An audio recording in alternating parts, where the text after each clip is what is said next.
Swayam Prabha. Digital India. Educated India.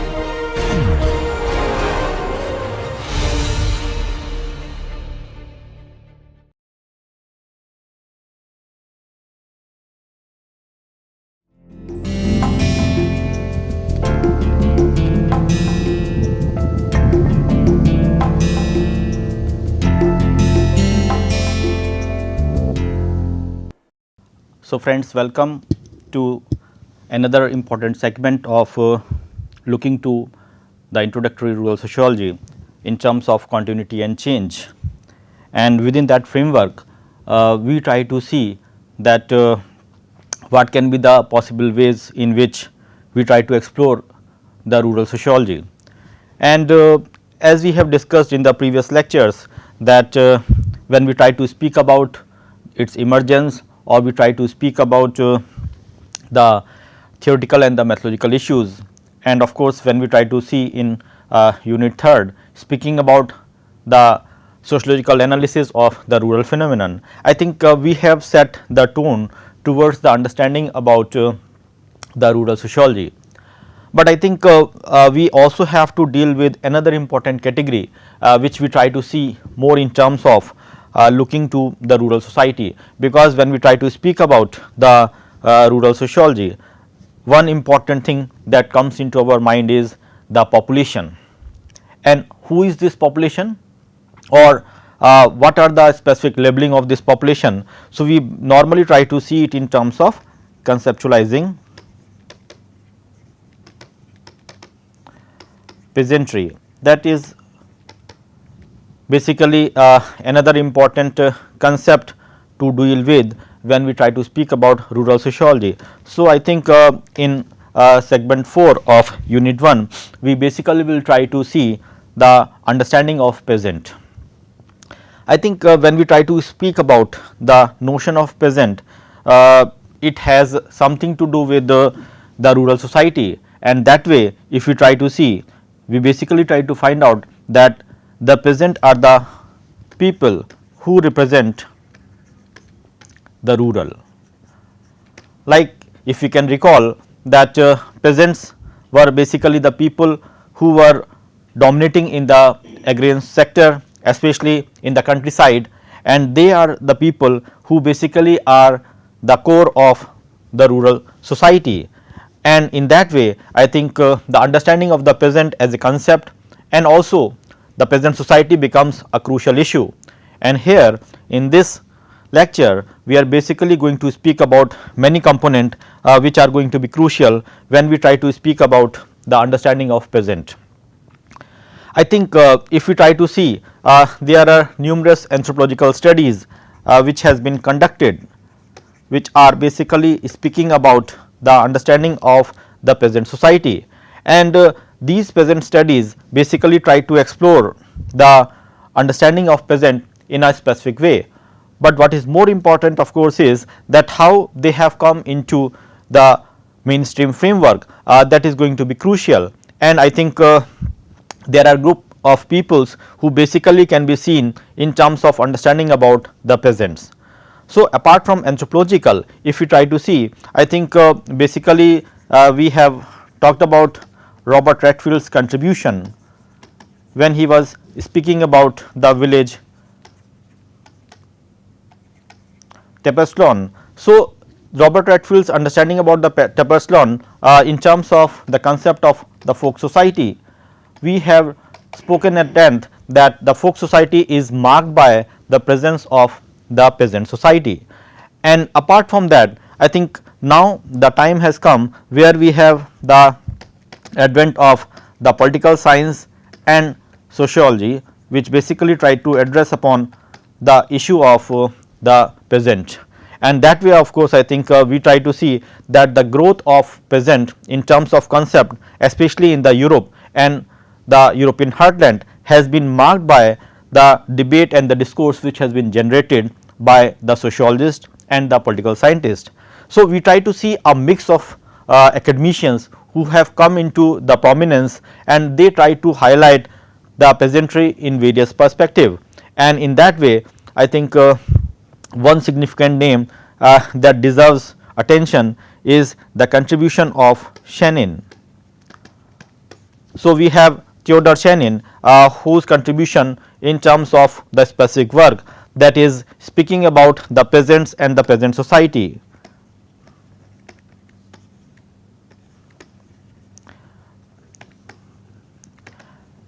That work become the one of the remarkable work when we try to see in terms of the understanding of the peasant in a specific theoretical framework.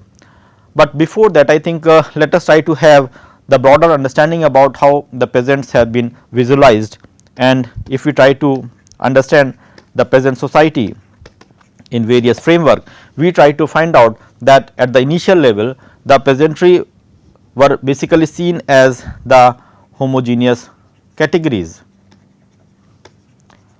They were seen as the homogeneous categories, and in that context, if you try to see, we have various facets, or we have the various dimensions in which the peasantry has been located. Like if we try to see the cultural viewpoint, if we try to see the cultural viewpoint, then we try to find out the contribution of Kroeber.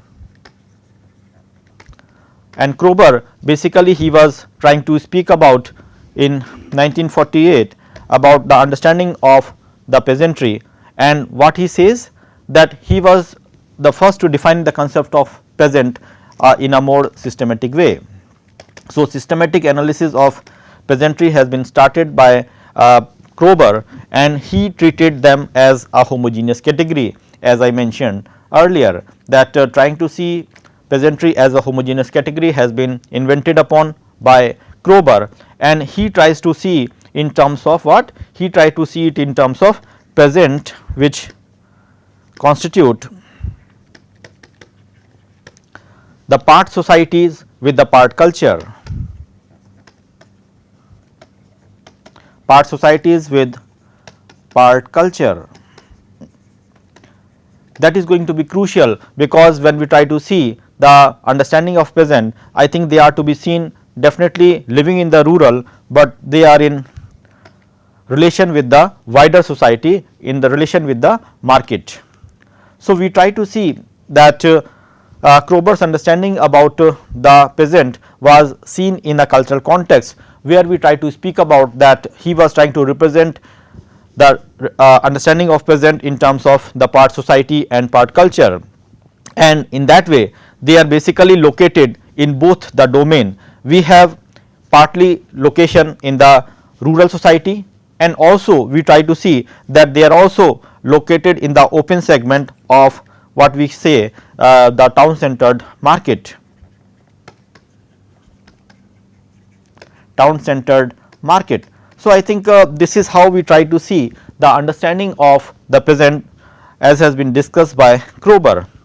Then another name which deserves attention basically with regard to the understanding of peasant is, we try to speak about the contribution of Raymond Firth. Raymond Firth, when he was trying to analyze the understanding of the peasantry, he was basically referring to the understanding of the peasantry in terms of one can say the economic referent.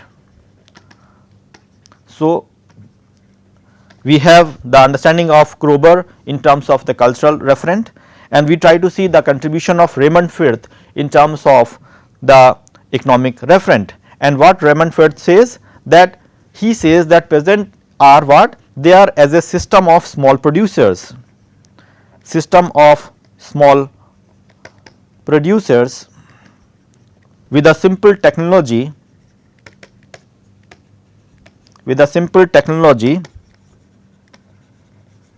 and the equipment of simple technology and the equipment often relying primarily for their subsistence, primarily for their subsistence. So, that becomes crucial, that whatsoever they are producing, they are basically producing for their own subsistence on whatsoever they have produced. So, the primary means of the livelihood for the peasants is the cultivation of soil. cultivation of soil is the primary occupation of the peasantry, and I think when he was trying to speak about, he also refer it in terms of the small scale producers. That peasant definitely falls into the domain of the small scale producers, and that way if you try to see, we try to find out that it may include the categories of fishermen and also the category of the craftsmen along with the cultivators. So, I think if you try to see, the peasants have been located in the small scale production unit, and that way the important parameter on the basis of which the peasantry are to be understood was to be seen in terms of that how or where they are located in the market economy or in terms of the production unit, and we try to find out that they are basically into the category of small producers. Now, another way in which we try to see the understanding of peasant was been discussed by Robert Redfield. Robert Redfield, who was also trying to speak about the understanding of the peasantry, especially we have discussed about the folk society, where he is trying to focus upon that folk society which is marked by the presence of the peasants, and that way if you try to see that what the peasant is according to Robert Redfield. So, Robert Redfield considered peasants to have the characteristics, and what is that characteristics? In following the agriculture as a livelihood and a way of life, livelihood and as a way of life. I think this is important, because when we try to see agriculture in terms of not only the livelihood, not only the substance, but we try to see it as a way of life, that becomes important, and it is not seen in terms of business and not as a business. So, I think categorically we are trying to focus upon the fact that it is the livelihood alone which is going to be important. So, we try to see that we also have another important distinction which we try to see, that who are the people who carry forward the business. So, he says that those who use the land for the market, they are basically called as the farmers. So, we try to see the basic distinction is coming between the peasant and the farmers, that peasants are those who are basically putting their labor, doing agriculture for their own subsistence of the livelihood. On the other hand, if you try to see the farmers, they are basically the people who are using the land for the market, and we try to see them in terms of capital commodity.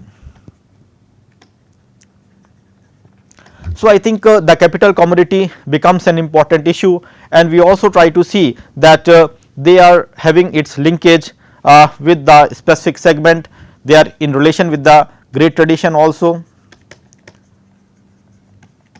So, we have the linkage of the peasants with the great tradition in a specific sense, but what is more important is that when we try to see Redfield's understanding, he basically tried to focus upon one important issue, that is trying to speak about that how peasantry are to be seen in terms of the distinguished categories, and we try to find out that the peasantry are basically seen as the people who are basically doing the agriculture in terms of a way of life.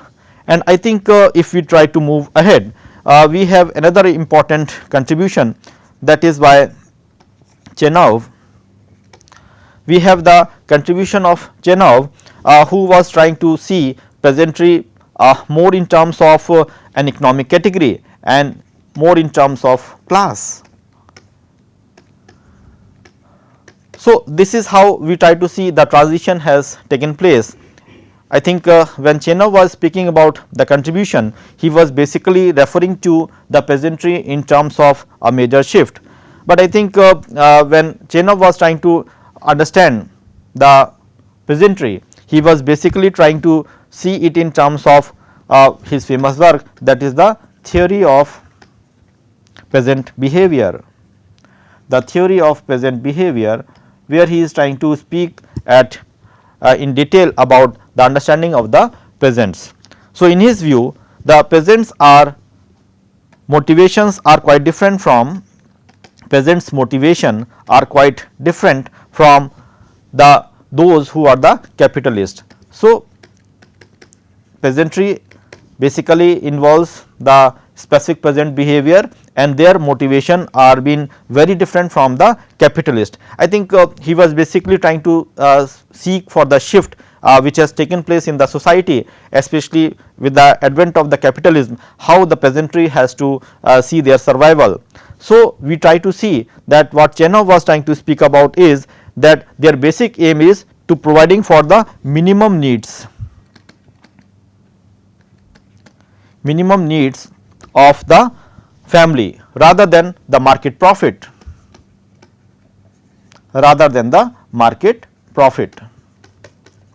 So, we try to see that the peasant behavior is basically seen in terms of the specific needs of the family and their concern for the market in terms of profit is going to be secondary. And he says that the family is equipped with the means of production, the peasant family is equipped with the means of production in terms of what? In terms of the use of the labor power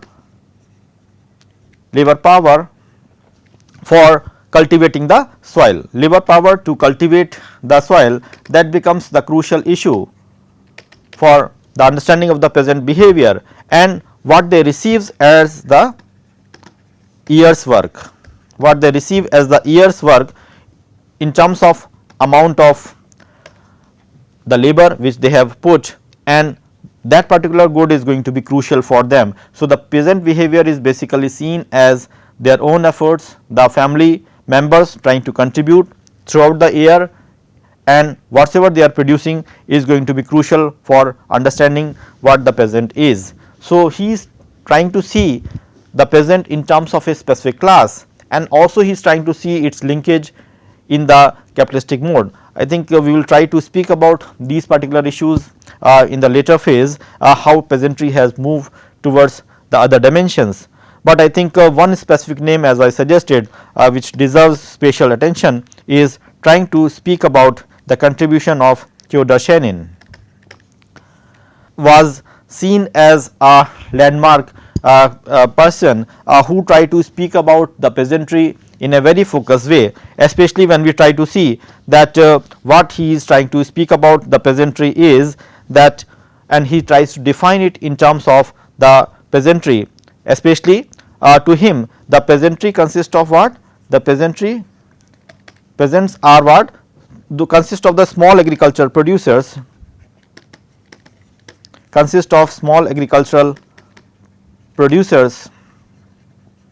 who with the help of the simple equipments,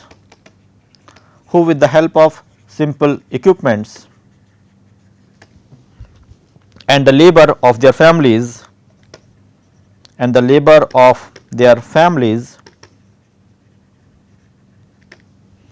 produce mainly for their own consumption,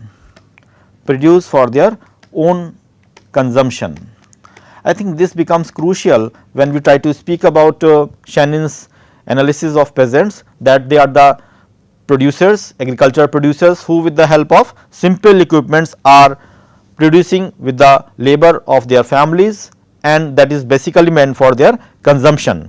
But he is also trying to speak about the question of surplus, and which he tried to see in terms of their own consumption as well as to fulfill the obligations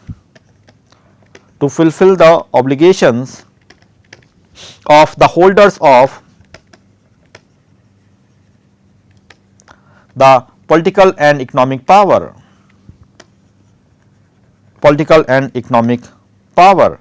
I think this is how we try to see understanding of peasantry in terms of the utilization of the produce, basically meant for the obligations for the economic and the political holders of the power. So, we try to see that they are using the produce basically for the obligation also, which is trying to be seen in terms of surplus. So, I think the question of surplus is going to be diluted, because this surplus, if they have, they are basically trying to satisfy the needs for the holders of the political and the economic power. And in that capacity, if we try to see, we basically try to see that the understanding of the peasantry are to be seen more in terms of the specific parameters, and that is where the contribution of Shenin becomes important. That how he was trying to see them as a specific community, and we try to see that he was speaking about the four facets of the peasant society.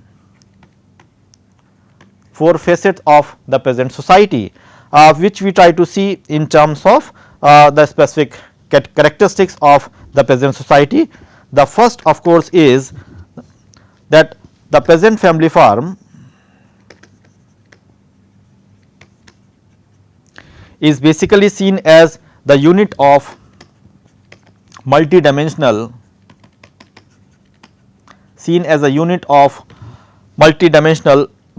social organization.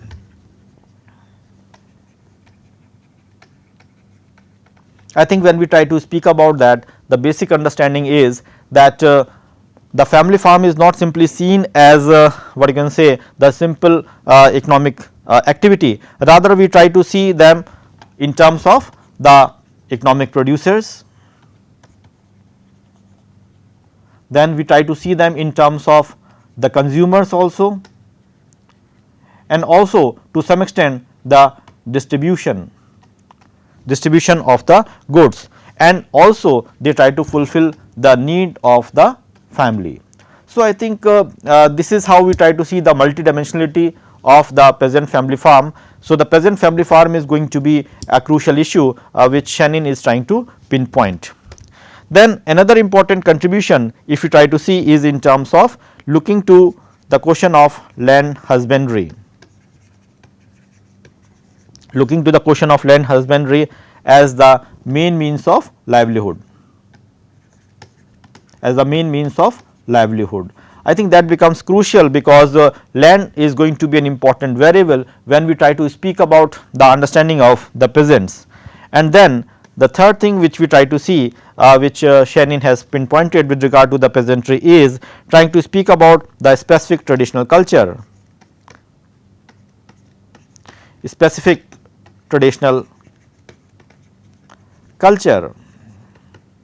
and here the basic understanding of course is to be seen in terms of the way of life.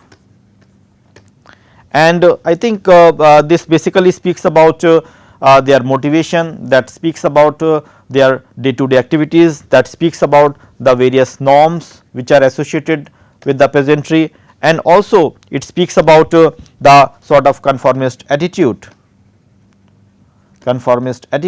So, I think these are the different component which is seen with regard to the peasantry in terms of the traditional culture. And the fourth thing which has been talked about by Shenin is trying to see them as the underdog position,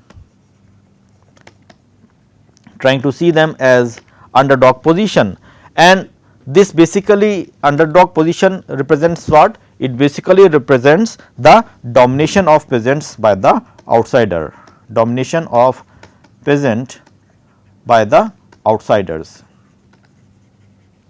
So, this is going to be crucial because they are put at length from the power positions. Peasantry are not going to be involved with regard to the power positions, and sometimes we try to see that they are basically the economic exploiters, they have been economically exploited in terms of their underdog position. So, we try to see that these are the different ways in which we try to understand the notion of peasants as has been discussed. And if we try to go beyond in terms of understanding of the peasantry, we try to find out the contribution of another significant person, that is John S. Saul and Roger Woods. John S. Saul and Roger Woods, who tries to see peasant are those whose ultimate security and subsistence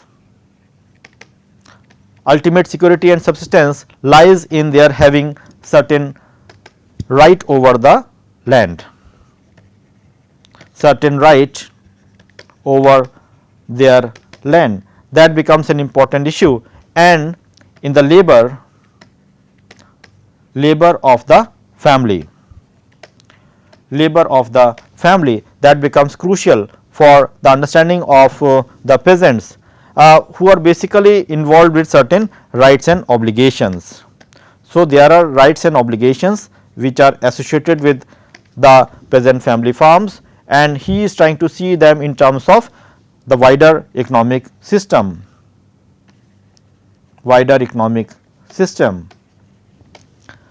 which includes the participation of the non-peasants. So, wider economic system involves their interaction with the non-peasant society. So, this is how we try to see that John Small and Roger Woods try to understand the peasantry. Then we try to see the contribution of Fowler. Fowler was trying to see peasant society as being society which constitutes the units and are semi autonomous, which are seen as the semi autonomous local communities, and we try to see within that semi autonomous culture too,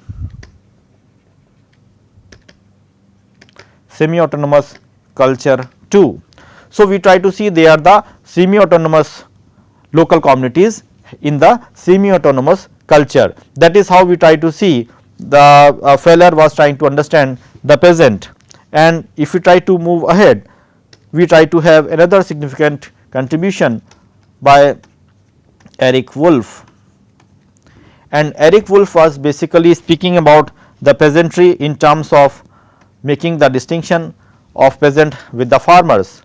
So, what he says that what the peasant are? The peasants are the farmers who grows and raise livestock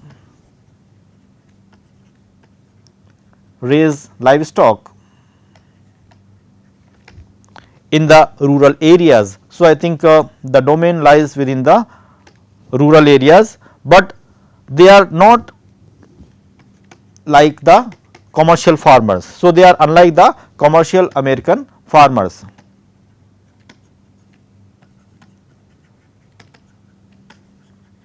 They are unlike the commercial American farmers who are concentrated with satisfying the needs of the household rather than obtaining a profit. So, basically they are trying to produce basically for their own consumption and for their own satisfaction, rather than trying to have certain amount of understanding for the profit making. So, the component of profit making is missing when we try to speak about the Eric Wolf's understanding about the peasant. Then we also try to see another significant name, that is Daniel Thorner. Daniel Thorner was basically speaking about the understanding of peasantry, and he was trying to see in terms of the peasant economy.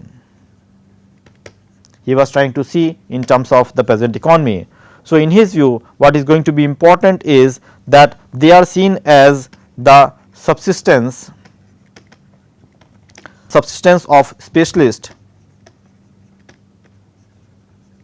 and the peasants produce for exchange with the urban,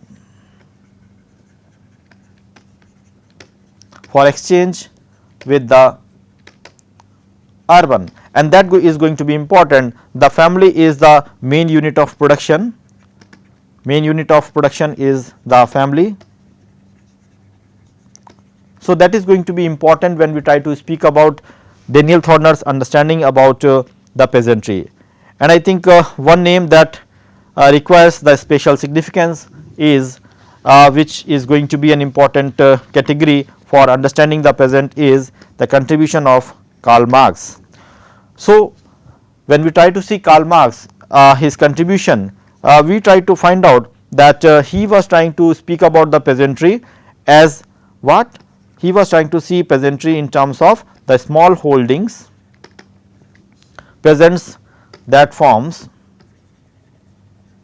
the vast mass, that forms the vast mass, and whose members live in the similar condition, whose members live in the similar condition of what? Similar condition without entering into manifold relation, without entering into manifold relation is going to be important, and their mode of production, this is going to be important, that their mode of production isolates them from one another, isolates them from one another. So, we try to see that what we try to speak about, that it is the peasant life, the peasantry itself, which is basically seen as creating the sort of alienation or distancing from the others, and the reason for that is basically that the peasantry are so much involved with themselves that they are not in a position to interact with the outside world. So, I think their whole life cycle is in such a fashion that they basically try to see that their busyness, or maybe if you try to see their involvement, that is too much, that it is not in a position to make them the space for interaction with the wider society. So, I think this is where lies the contribution of Marx, and which basically tries to see that the peasantry is a group of people who are basically seen in terms of isolation, and they are basically, there is a famous statement which is been used by Marx in terms of analysis of peasantry, that is, they are just like the sack of potatoes. So, they are just like the sack of potatoes. That of course, is a famous statement which has been made by Karl Marx for analyzing and understanding the peasantry. But what is more important is that when Marx was trying to speak about the contribution of the peasantry, he was trying to speak about in a specific sense, and there of course, I think if we try to analyze further, we try to find out that he was basically speaking about the 18th Brumaire,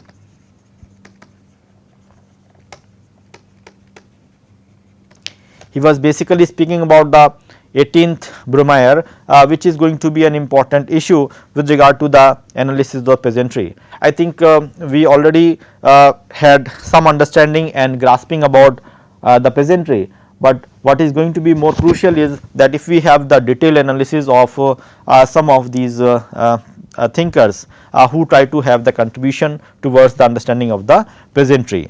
Like I think in the coming lectures in unit 2, we will try to speak about the contribution of Chenin in detail. We will try to speak about the contribution of Karl Marx. We will also try to speak about the contribution of A.V. Chenov, and also we try to see the contribution of what you can say, speaking about the notion of moral economy, which of course is going to give a different color to the understanding of the peasantry.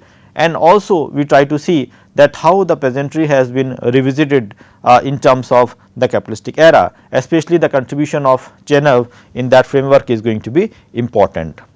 Now, I think when we try to speak at length about how the different peoples they try to have their understanding about the peasantry, especially like we try to speak about Eric Wolf's contribution, which we have referred, that he tries to make a distinction between the farmers and the peasantry, that they are not meant for the profit making. And the significant work of Eric Wolf lies is Peasants, which basically has came in 1966, and another significant work in which he is trying to speak about the peasantry is the peasant wars of the 20th century. 20th century. So, that is another significant work which came in 1969, and that is going to be the important contribution of Eric Wolf, where he is also trying to make the understanding of the peasant in relation to the wider society. And I think Chenov's contribution, which we try to see in terms of the theory of peasant economy, we are going to talk about this particular issue in detail when we will deal with these issues. I think when we try to have the differential understanding about the peasantry, especially we try to see at length how the different scholars they try to understand and analyze the peasantry. We try to find out that the internal composition of the peasant sector is going to be important, especially when we try to see the different aspects. So, we try to see the internal composition of the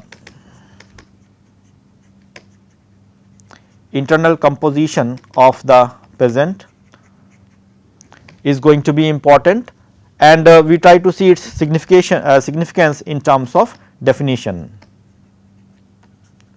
of peasant. So, that is one way in which we try to see that how the peasantry are to be viewed in terms of the analysis of the peasant society. Another of course is the relationship of the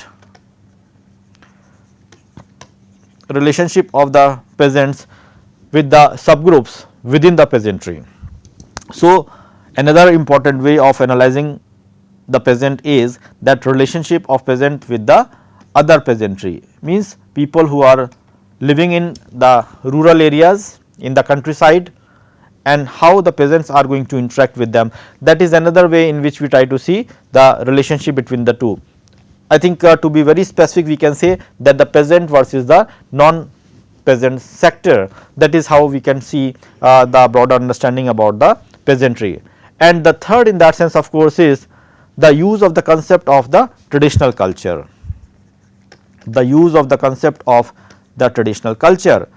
which is going to be important, and we try to see them in terms of a small or the little community. Now, I think that is also going to be crucial for understanding and analyzing the peasantry in terms of the analysis of the peasantry in detail. And finally, we try to see the significance of the history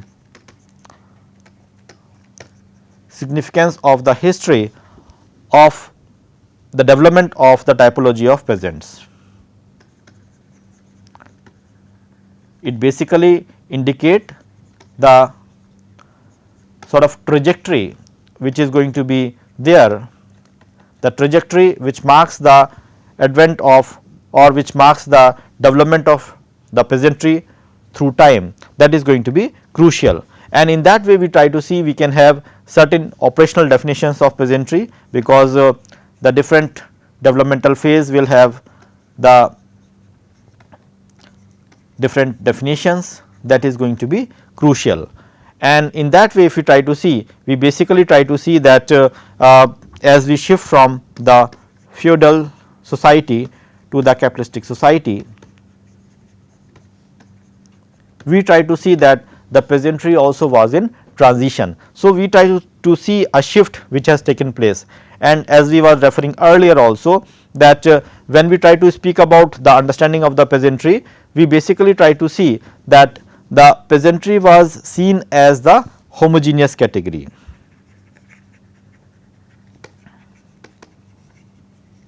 So, the initial understanding or the notion of the peasantry goes in terms of the homogeneous categorization of the peasantry. But when we try to see in the trends of development, when we try to see it in terms of how the peasantry has made a remarkable shift, we try to find out that the first systematic attempt to analyze the peasantry in terms of analysis of the peasantry in terms of the so called what you can say differentiation,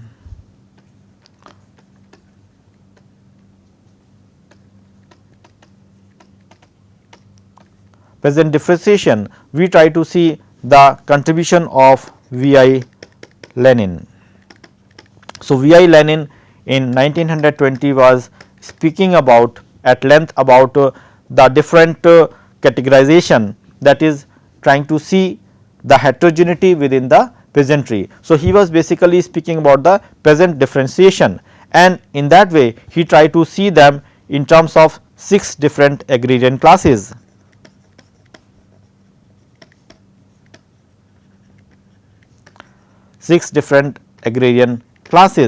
And what are that?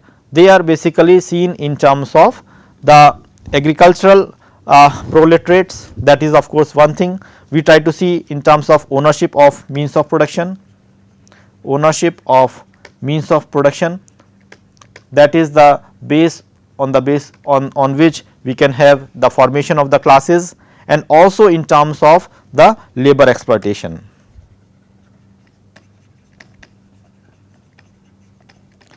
So, I think the two parameters on which the agrarian classes are been divided and has been differentiated by V. I. Lenin was on the ownership of the means of production and also on the labor exploitation, and on the basis of that we can have the agricultural proletariat,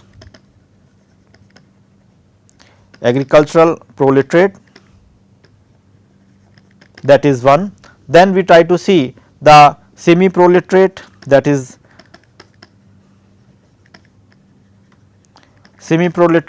second category. We have the small peasant, then we have the middle peasant, and also we try to see the big peasant, and finally we have the big landowners. So, I think these are the 6 different agrarian classes which has been spoken about by V. I. Lenin in terms of the differentiation of the peasantry. So, on the one hand we try to speak about the fact that the peasantry are basically the people, or it is basically the society which is more homogeneous in terms of the culture, in terms of the family farm as a unit.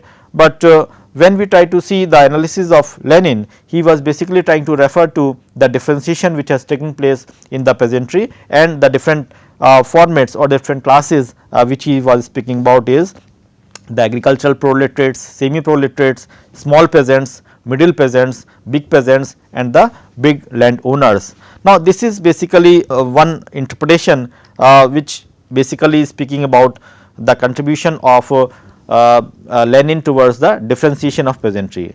Another name that deserves specific significance of course is the contribution of Mayo in terms of understanding of differentiation of peasantry. So, Mayo's contribution in terms of differentiation of the peasantry are to be seen in terms of ownership of means of production, ownership of the means of production, and also in terms of the wage labor.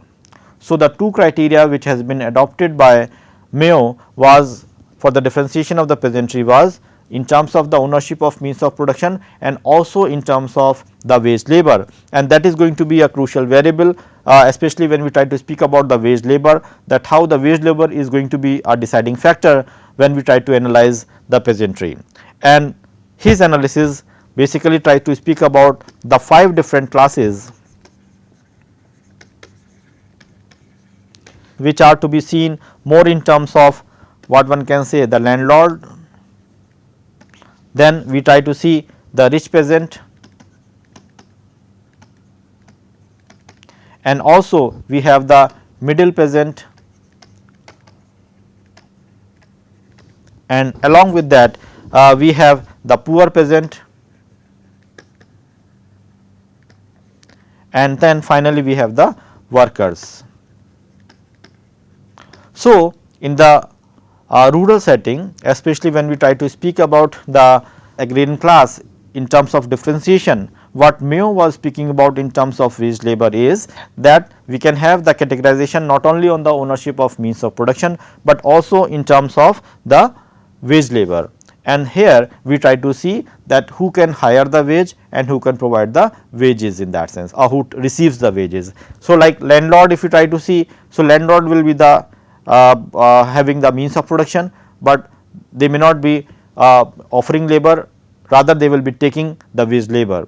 Similarly, rich peasants having the lesser means of production in terms of the quantity, but the wage labor also will be quite significant, that hiring of the wage labor is going to be important. But as we move towards the lower end to the poor peasant and the workers, we try to see that the means of production criteria is going to be less significant or it is going to be less quantified, but the wage labor component is going to be higher. So, I think this sort of understanding try to give us an impression that the peasantry should not be seen in terms of the homogeneous category, rather they are to be seen in terms of the differentiated masses.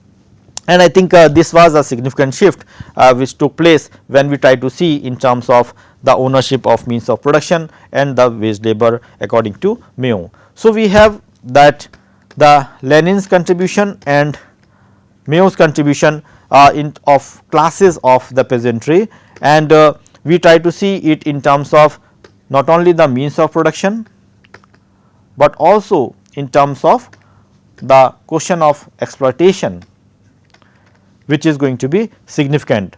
And I think that can be seen in terms of a specific theoretical formulation to have the real class of peasantry. Real class of peasantry. And here if I just go back and refer to the contribution of Karl Marx, who is considered to be an important proponent for understanding or defining the class in terms of the ownership of means of production, we try to find out that the contribution of Marx for the analysis of the peasantry is going to be significant, because he was simply trying to restrict it to the fact that the so called understanding about the peasant was seen in terms of what you can say the vast mass which are not having the interaction. It was trying to see in terms of that their own mode of production is going to put them away from interaction with each other. So, we try to see that the class dimension of the Marx for the analysis of the peasantry was missing, but when we try to see the contribution of Lenin and Mayo, I think they were the significant contributors for analyzing the peasantry in terms of the class. And here I think when as we shared earlier also, that when we try to speak about the contribution in terms of the question of exploitation, Eric Wolf's contribution is going to be significant, especially his contribution which is to be seen in terms of what you can say the exploitation. The peasants are seen as the subordinate, and they are basically seen as the people who are being ruled. So, if we try to see Eric Wolf's contribution, we try to find out that he was trying to see them as the subordinates, and also they are the people who have been ruled in that sense. So, I think this is in relation to the wider society with relation to the cities in that sense as such, and he tries to define it in terms of a population that are essentially involved in cultivation,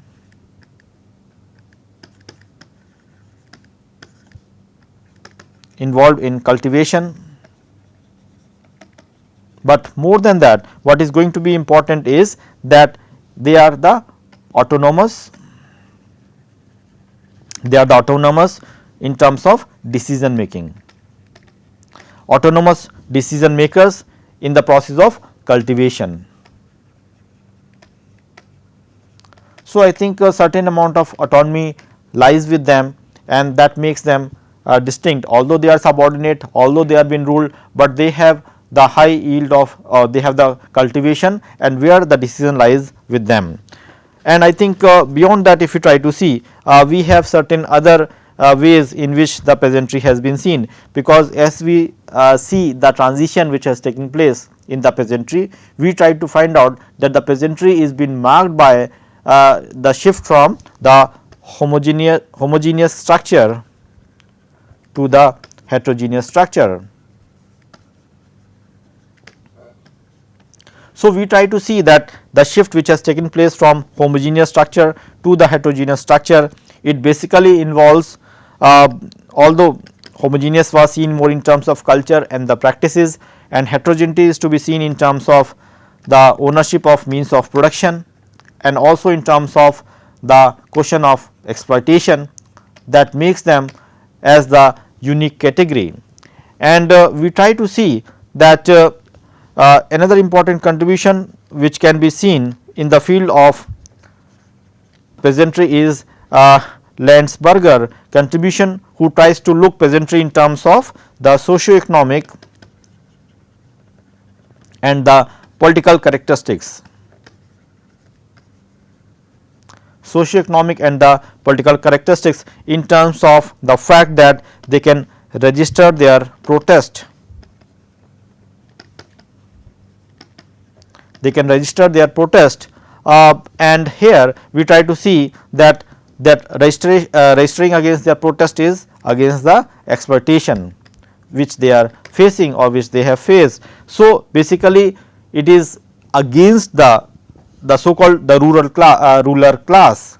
So, basically we try to see that the ruler class are being questioned and the exploitation done by them are being seen in terms of protest by the peasantry, and this basically gives another important character to the understanding of the peasantry, that we try to see that in the economic sense they are seen as class in itself.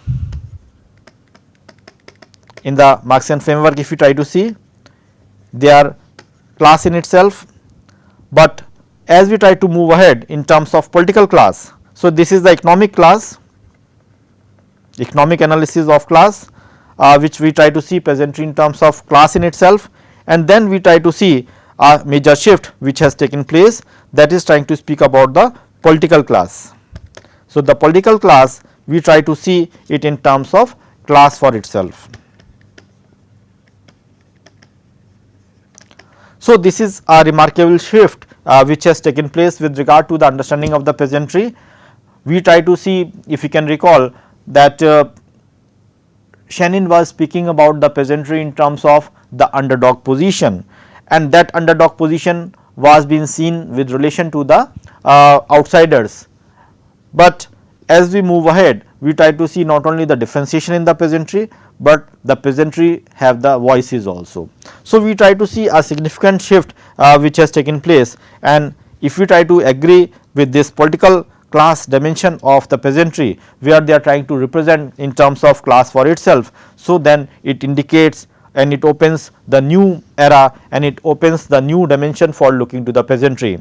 And what is that? Basically, we try to see peasantry in terms of the revolutionary potential. If we try to speak about the peasantry in terms of analysis, we try to find out that the peasantry are not the docile masses, they are not the awkward classes, they are not the underdog situators or positions, but they are basically seen as the people who can protest, who can show the resistance against the domination by others, and they can come out with the significant ways in which the peasantry has to be seen. And we basically try to see that this political character which has been added to the peasantry gives a new understanding about the peasantry in even in the contemporary era, and this revolutionary potential was been visualized, especially when we try to speak about the Mexican Revolution. So, in the Mexican Revolution which took place in 1910, we try to see the peasantry trying to have the resistance. Then even in the Russian Revolution also, we try to see that Russian Revolution which happened in 1905 and later on in 1917, it basically speaks about how the peasantry were being revolutionary and shows their strength. Then we have the Chinese Revolution, that was in 1921 onwards. We try to see that peasantry was again significant. Then we have the Algerian rebellion of 1954, where also we try to see that peasantry has shown the remarkable shift. And finally, when we try to speak about the Cuba Revolution, which was quite significant in the history of the world, we try to find out that the Cuba Revolution also was found to have the sufficient cause for understanding to the peasantry in terms of the political character. So, the revolutionary character of the peasantry basically reflects a new dimension to the understanding of the peasantry, especially when we try to speak about the fact, we try to basically pinpoint one important issue, that is we try to speak about that how the peasantry are seen as a shift from the homogeneous category to the heterogeneous category, how the position has shifted from what one can say the social or the cultural aspect in terms of homogeneity towards speaking about the contribution which is to be seen in terms of economic, that is the class dimension, which where we try to see the heterogeneity, and then we try to see the shift which has taken place further in terms of polity, the political, and where we try to see them in terms of the revolutionary character. So, I think this is how we try to see the different format in which we can locate the peasantry, and I think when we try to apply the understanding of the peasantry in the context of India, I think many significant contribution can be listed, especially we try to see the contribution of Daniel Thorner. Daniel Thorner in 1956 was speaking about the broader classification of the rural society, and the agrarian classes are being seen in terms of the basis of income obtained from the soil. Income obtained from the soil, and in that way we try to see that the so called peasantry can be differentiated into Malik, Kisan and Mazdoor. So, we have the differentiation of the peasantry in terms of the income obtained from the soil, as well as also on the extent of the field work which has been done by the peasantry, extent of the field work, and also we try to see the differentiation which has taken place, as has been pointed by Daniel Thorner, is we can have the categorization in terms of Malik, Kisan and Mazdoor. Similarly, we have the contribution by Utsa Patnaik. Utsa Patnaik was basically speaking about the understanding of peasantry in 1976, especially in the exploration of the class character of the peasantry in 1976. It was to be seen in terms of the question of labor exploitation. So, labor exploitation was seen as the criteria in terms of the understanding of the class dimension of the peasantry in the Indian society, and it is basically the labor exploitation in terms of the use of the outsiders. So, how the labor exploitation in terms of use is going to be an important variable for understanding the class dimension of the peasantry, and in that fashion if you try to see, we try to find out that you have the poor class, you have the middle class, you have the lower class, you have the middle upper, and then you have the upper middle. You have the middle upper, and then you have the rich capitalist. So, this shift basically we try to see in terms of what you can say the labor exploitation, and finally, I think the biggest exploiters are to be seen in terms of the landlords. So, finally, the landlords which are seen as another category. So, the use of labor exploitation can refer to the various class structure in the rural India, which of course has been talked about by Utsa Patnaik, which tries to see in terms of the Marxian analysis. Then we have also the contribution of what you can say D.S. Swamy, who was trying to see in terms of 4 classes, especially when we try to speak about the class structure in the rural society, the peasantry. We try to find out that Shiva Kumar, that D.S. Swamy was trying to see it in terms of the landlord, then he was trying to see it in terms of the poor peasant, and also he was trying to see in terms of small peasants and well to do peasant. So, I think these are the different ways in which the agrarian classes, especially in the rural India, has been experimented and seen by the various scholars.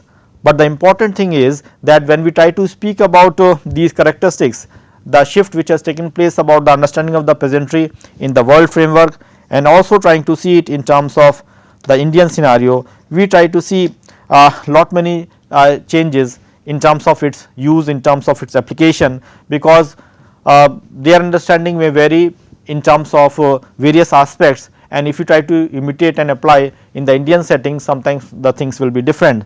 So, I think these dimensions of locating peasantry into a specific framework will make our understanding more sharper, that how we can locate the peasantry both theoretically and in terms of practice. So, with these things I think we will have further discussions with regard to the specific theories of peasantry in the coming units, and with these words I think we can go ahead with further readings which will be suggested in the due course of time. Thank you.